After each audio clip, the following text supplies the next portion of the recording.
بسم الله الرحمن الرحيم. الحمد لله رب العالمين، وأصلي وأسلم صلاة وسلاما يليقان بمقام إمام الأنبياء وأمير المرسلين محمد بن عبد الله صلى الله عليه وعلى آله وأصحابه الغر الميامين. أهلا وسهلا بكم أحبائي في الله، دمتم طيبين ووفيين لسلسلتنا الحبيبة نمشي وراه كأننا نراه، من هنا مر وهنا صلى وفي أي بيت حل. اليوم بإذن الله تعالى مع بئر من آبار المدينة، أو نقولها مع بئر من الآبار النبوية.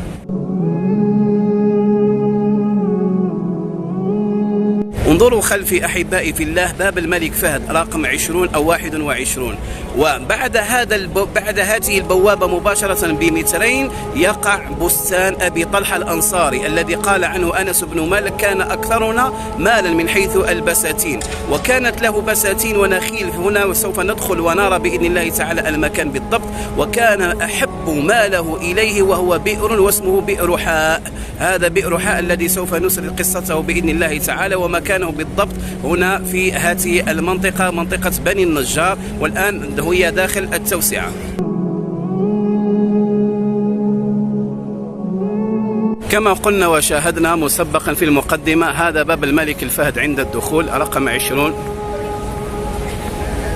هنا رقم 20 وهنا رقم 21. سوف ندخل مع بعضنا البعض بإذن الله تعالى لنرى العمود حيث كان بئر حاء.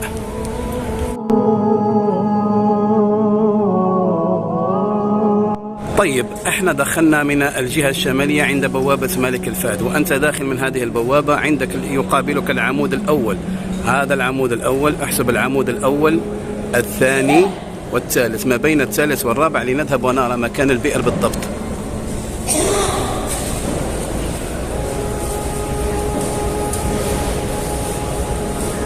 نعم، قلنا هذا العمود الأول وهذا العمود الثاني وهذا العمود الثالث. إذن بئر حاء أحبائي في الله تقع هنا في هذا المكان.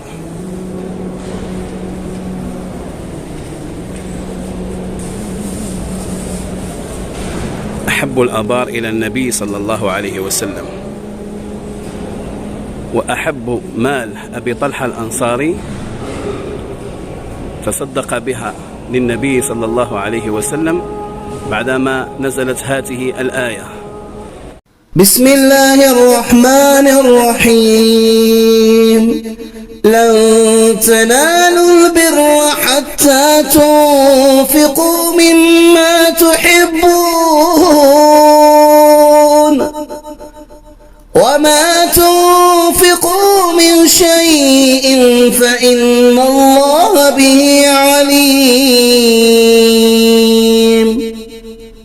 وفقني الله وإياكم إن شاء الله لنكمل تتبع ما سار خطى النبي صلى الله عليه وسلم، نمشي وراه كأننا نراه، لننتقل بإذن الله تعالى إلى مقبرة البقيع. والسلام عليكم ورحمة الله تعالى وبركاته.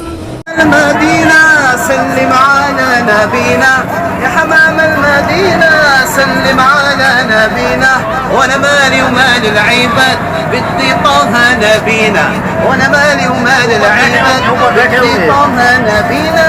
اصبحنا في مكة نسير على اصوات التكبير، اصبحنا في مكة نسير على اصوات التكبير، وانا مالي ومال العباد بدي طه نبينا، وانا مالي ومال العباد بدي طه نبينا. اصبحنا في مكة نسير على اصوات التكبير، اصبحنا في مكة نسير على اصوات التكبير، وانا مالي ومال العباد بدي طه نبينا صلى الله عليه وسلم.